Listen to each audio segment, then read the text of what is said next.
Bonjour mes amis, que Dieu vous bénisse tous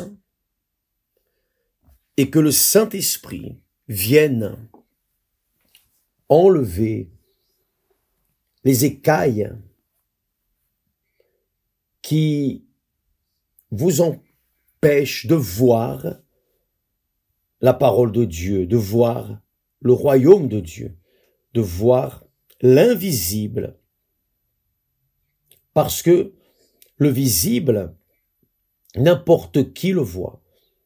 Mais l'invisible, seul, c'est seulement quand la personne a le Saint-Esprit.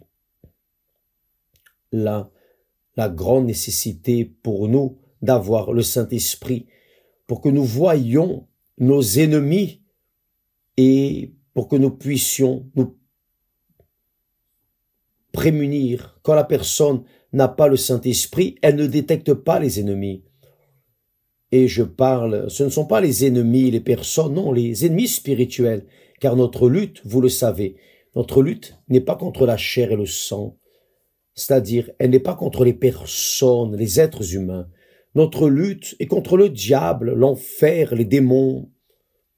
C'est contre les forces spirituelles du mal qui agissent dans ce monde ténébreux. Maintenant, faites attention. J'aimerais que vous compreniez une chose, parce que c'est une grande révélation.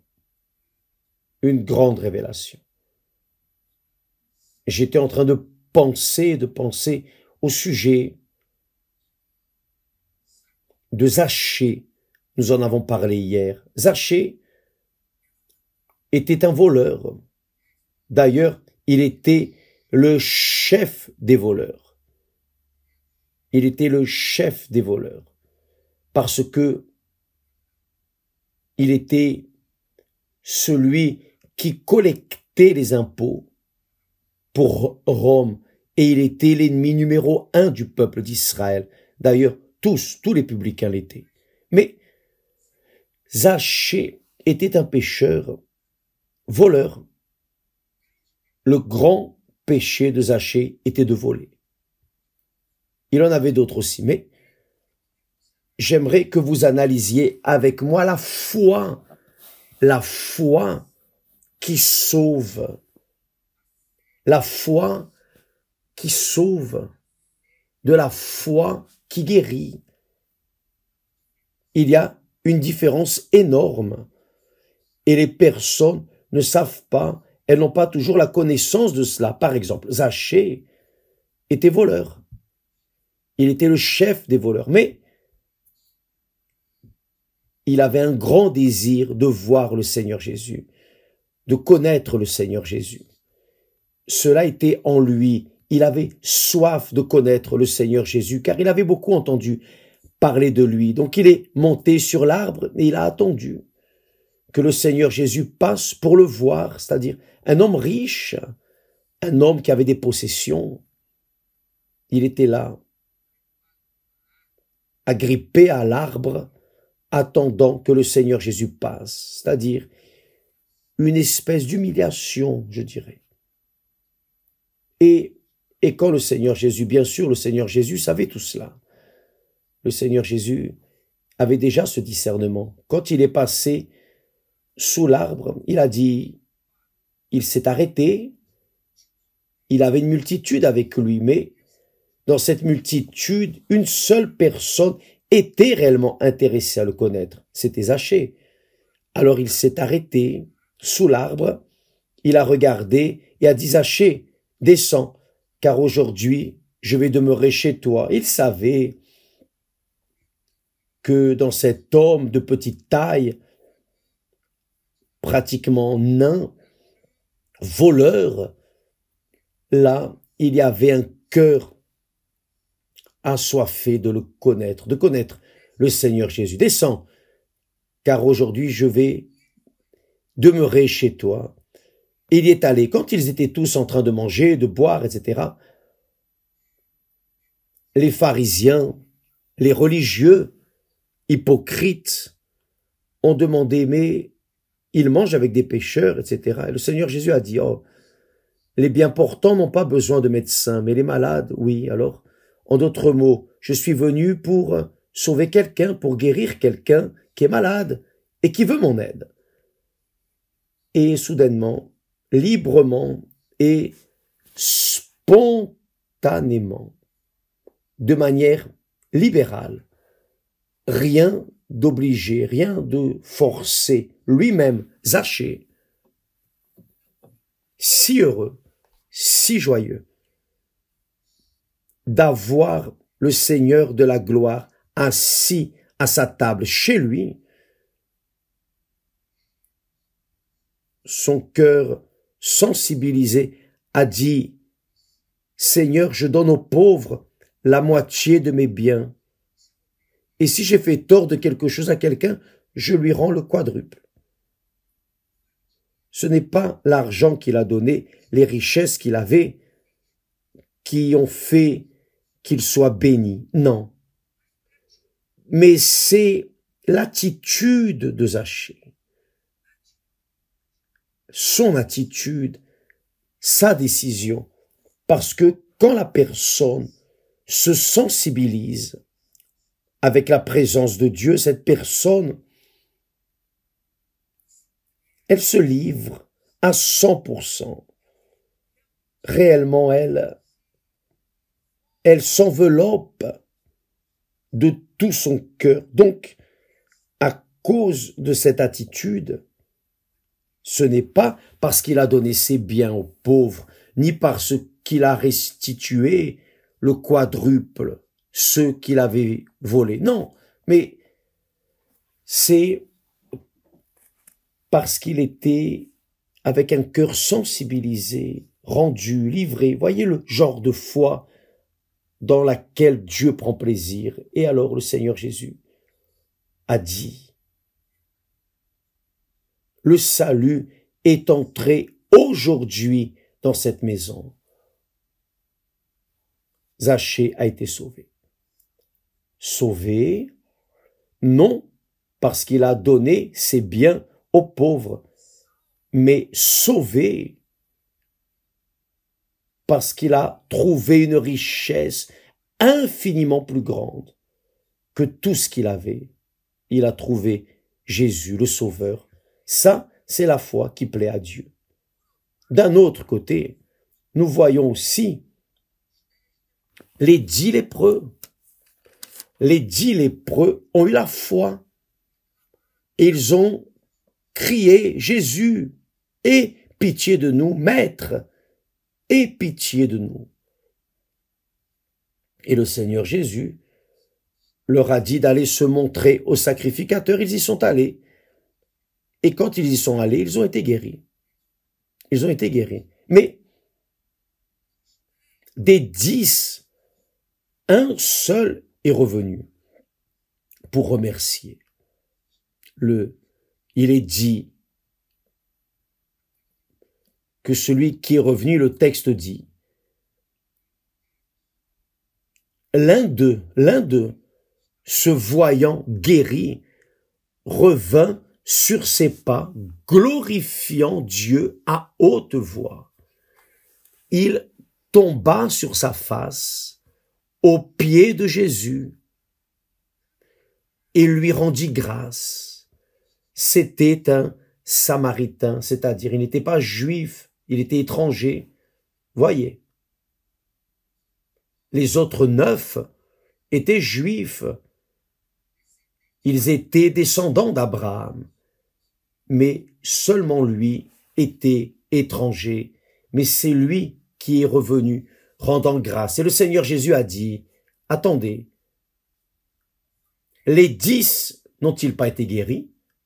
Le Seigneur Jésus avait compté. Les 10 n'ont-ils pas été guéris? Et les 9 autres, où sont-ils? Ne s'est-il trouvé que cet étranger pour revenir et donner gloire à Dieu? Puis il lui dit, voyez mes amis, lève-toi, parce qu'il était avec le visage par terre, glorifiant Dieu, reconnaissant le Seigneur Jésus, lève-toi, va, ta foi t'a sauvé. La foi des 9 autres a guéri ces 9.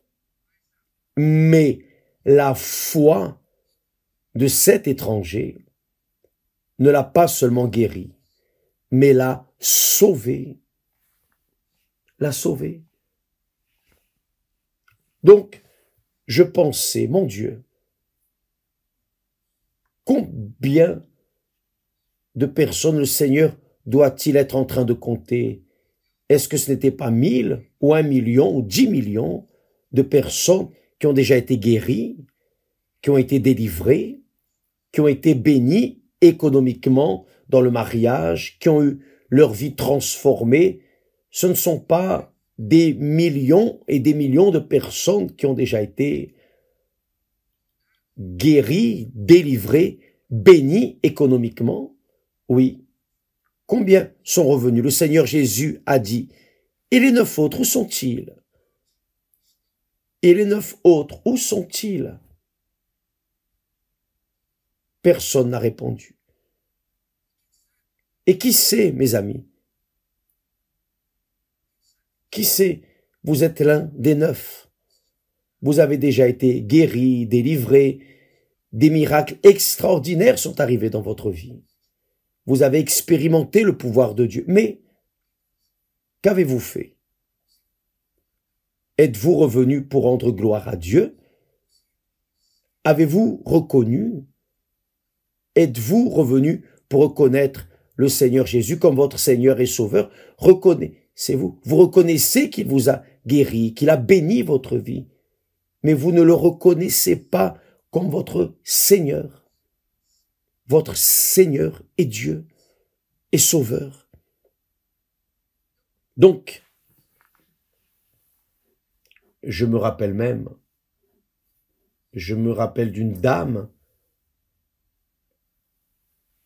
j'ai déjà parlé de ça il y a quelque temps, elle a eu sa fille ressuscitée, au point que le médecin lui a demandé pardon.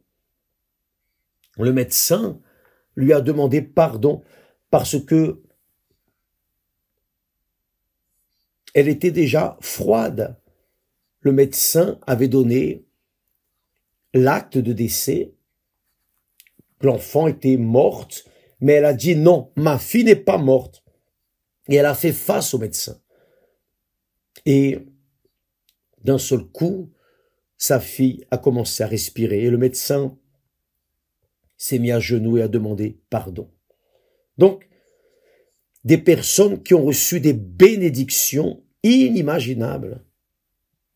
Mais cette dame, après, a abandonné la foi. Je ne sais pas où elle est maintenant. Je ne sais pas si elle est dans la foi ou non, mais tout du moins, nous n'avons pas la connaissance qu'elle soit revenue. J'espère qu'elle soit revenue pour rendre grâce à Dieu. Et quand elle ne revient pas juste pour dire merci Jésus. Non, non, revenez pour vous intégrer au corps de serviteur de Dieu. Oh mon Père, me voici pour te servir pour le reste de ma vie. Ça, c'est la foi qui sauve. La foi qui fait la différence. Le Seigneur Jésus a dit plusieurs fois, vous pouvez lire cela, aux malades qui ont été guéris, il a dit, ta foi t'a sauvé, ta foi t'a sauvé, ta foi t'a sauvé. Va, ta foi t'a sauvé. Mais beaucoup de personnes, comme les 9 lépreux, ont été guéris, mais n'ont pas été sauvés. Donc, cela explique pourquoi et répond à votre question. Mais l'évêque tel, le pasteur, ce pasteur était si utilisé par Dieu, il a utilisé sa foi, il m'a guéri, il est sorti, il a laissé sa famille. Où est-il? Donc, ça c'est la raison. Beaucoup entrent dans l'œuvre, dirigés, conduits par cette foi de guérison, de délivrance, la foi de miracle, mais pas par la foi du plus grand miracle, qui est la guérison de l'âme. Ça ne sert à rien à la personne de guérir la blessure physique, mais de garder l'âme malade, infirme. Et quand le Seigneur Jésus dit « t'as sauvé », c'est l'âme. Il sauve l'âme, le corps. Il le guérit, mais c'est l'âme qui se sauve. Le corps reste là, après mourir. Mais l'âme, c'est votre âme, mes amis. C'est mon âme, notre âme qui est en jeu. Si vous avez été guéri ou non, mais vous avez reconnu intimement le Seigneur Jésus comme votre Seigneur et Sauveur, et vous continuez à le reconnaître et vous demeurez dans ce propos, alors vous êtes sauvés. Maintenant, si vous sortez, si vous abandonnez la barque, c'est fini. Comprenez-vous ce que je dis? C'est bon d'évaluer votre foi. Et je ne dis pas cela pour critiquer ceux qui sont sortis, pour censurer, lancer la pierre, rien de tout cela. Je parle ainsi pour que vous sachiez quel genre de foi vous avez en Jésus-Christ.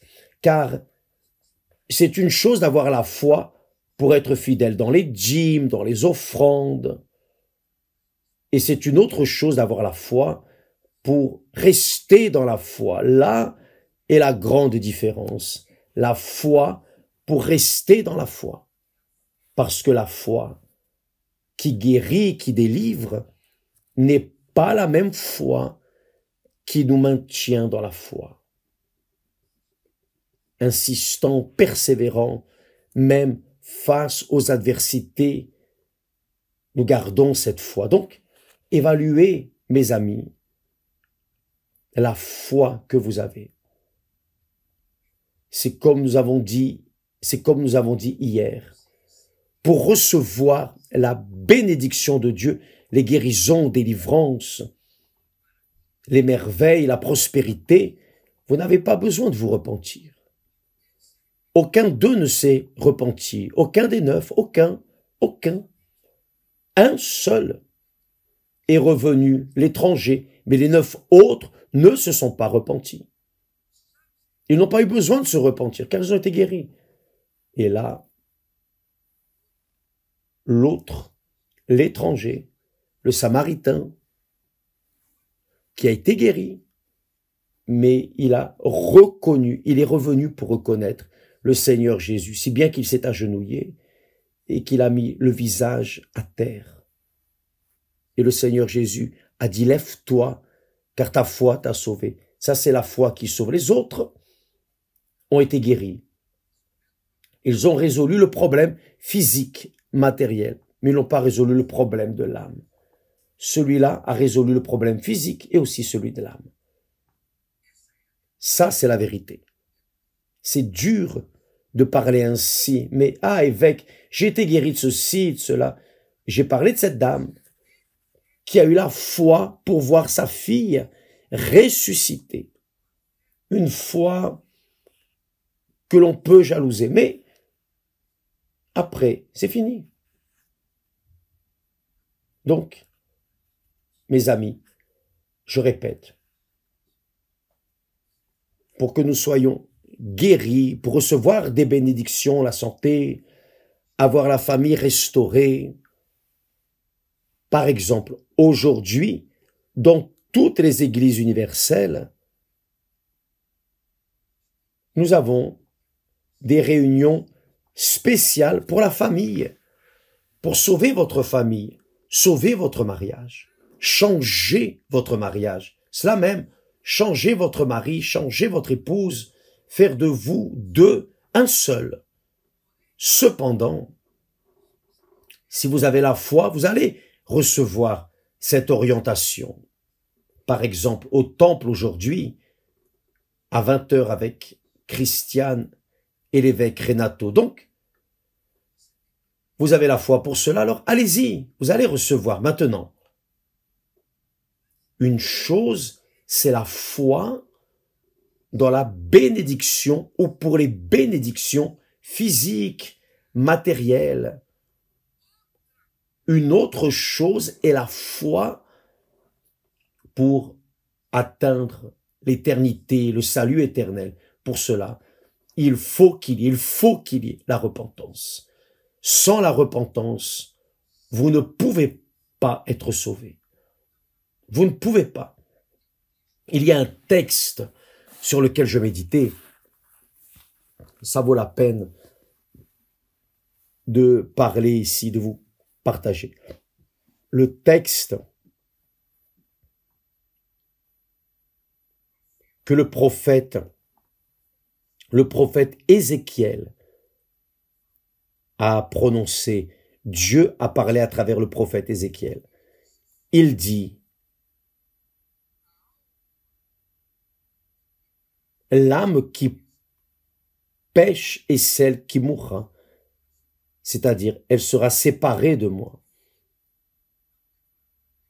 Le Fils ne portera pas l'iniquité du Père, et le Père ne portera pas l'iniquité du Fils. La justice du juste demeurera sur lui, et la méchanceté du méchant tombera sur lui.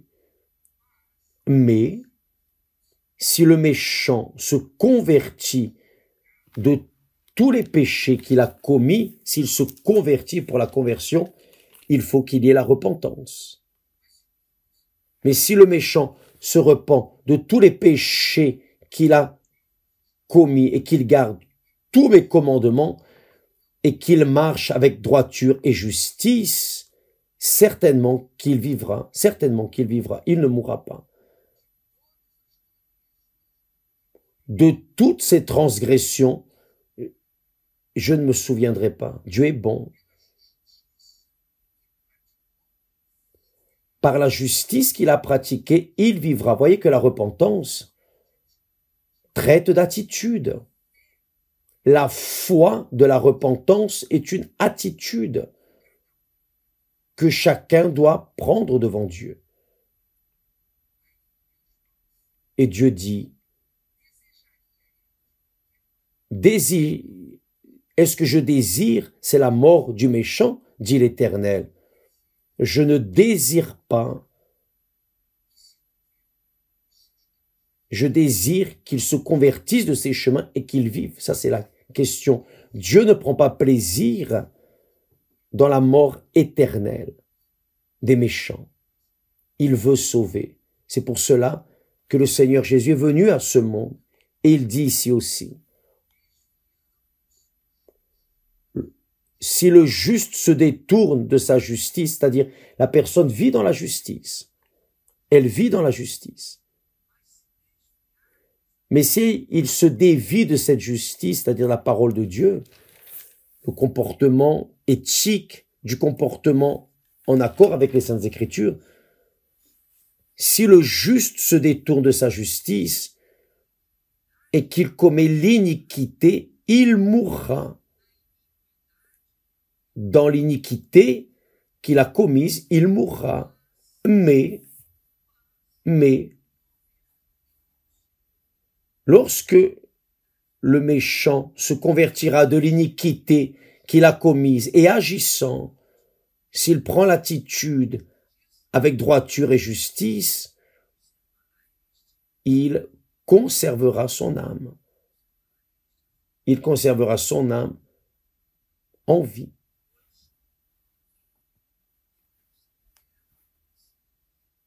Car il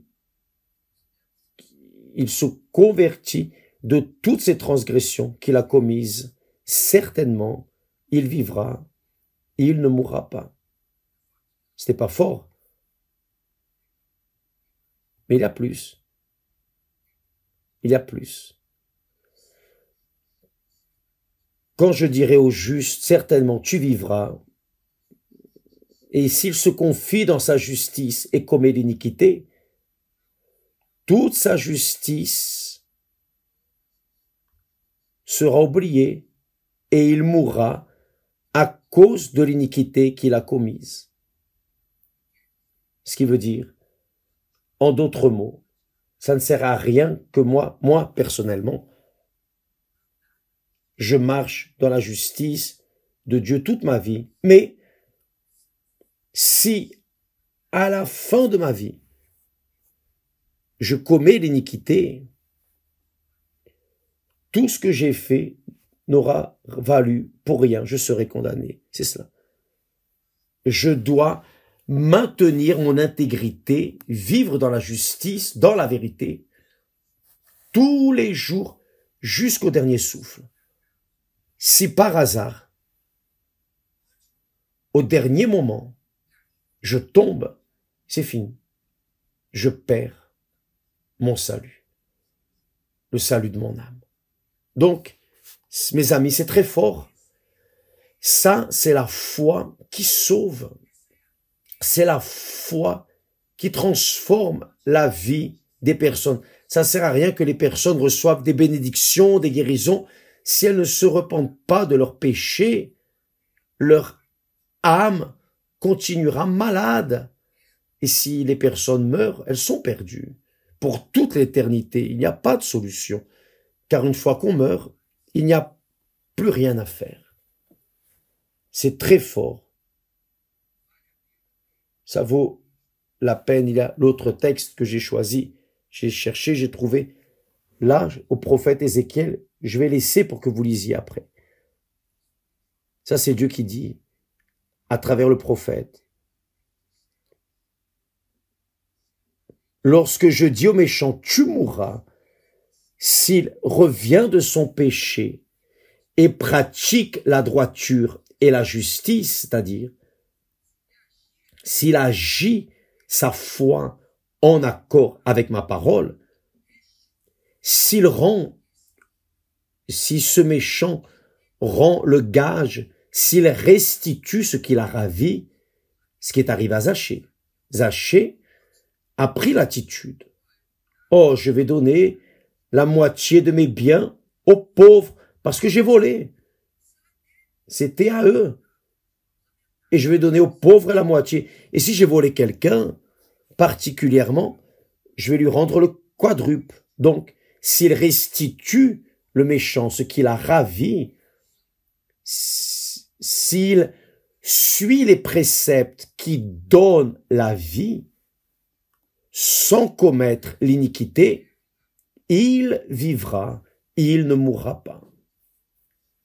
Tous les péchés qu'il a commis seront oubliés. Il pratique la droiture et la justice, il vivra. Tout cela est écrit en Ézéchiel, il y a le chapitre 18, il y a le chapitre 36, 33, versets 13 à 16. Donc, vous qui voulez bien au-delà de ce monde, que ce que ce monde nous présente, une petite vie mesquine, médiocre, vous voulez la vie éternelle, il faut qu'il y ait la repentance. La repentance, le baptême dans les eaux, l'ensevelissement de la vieille nature, et là oui, les cieux vont s'ouvrir et vous allez recevoir le Saint-Esprit. Avez-vous compris, mes amis? C'est très fort. Ça, c'est extrêmement fort, c'est-à-dire, si le pécheur vit dans le péché toute sa vie, mais au dernier moment, il se repent, il prend l'attitude de repentance, comme c'est arrivé à Zachée, il est sauvé. Si le juste vit toute sa vie dans la justice, mais au dernier moment, qu'il tombe, il va être puni, il va mourir pour Dieu. Ça, c'est la réalité. C'est dur, mais c'est la vérité. Évaluez votre foi. Beaucoup de personnes, comme les 9 lépreux, beaucoup de personnes ont été guéries de leur lèpre, mais n'ont pas guéri leur âme. Beaucoup de personnes ont été guéries de cancer. Beaucoup de personnes ont été délivrées des démons, de la malédiction dont elles étaient victimes. Mais elles sont restées avec leurs âmes encore malades. Dieu n'a rien pu faire. Parce qu'il donne la solution à tous. Il ne prend pas plaisir, il n'a pas de plaisir dans la mort du méchant, bien moins dans la mort du juste. Mais le juste doit vivre dans sa justice toute sa vie, pour qu'alors il soit promu pour vivre éternellement avec Dieu. Demain, nous parlerons plus à ce sujet parce que ces textes, cette parole, la parole de Dieu, c'est Dieu qui parle, c'est lui qui parle à travers le prophète. Le Saint-Esprit qui parle à travers le prophète Ézéchiel. Ça vaut la peine de lire et de penser, de repenser, de méditer sur ce texte, car cela effraie, cela nous fait nous humilier. Et oui, ça nous fait rester attentifs pour que notre âme soit de manière permanente dans les mains de Dieu. Que Dieu vous bénisse tous et à demain au nom du Seigneur Jésus. Grâce à Dieu.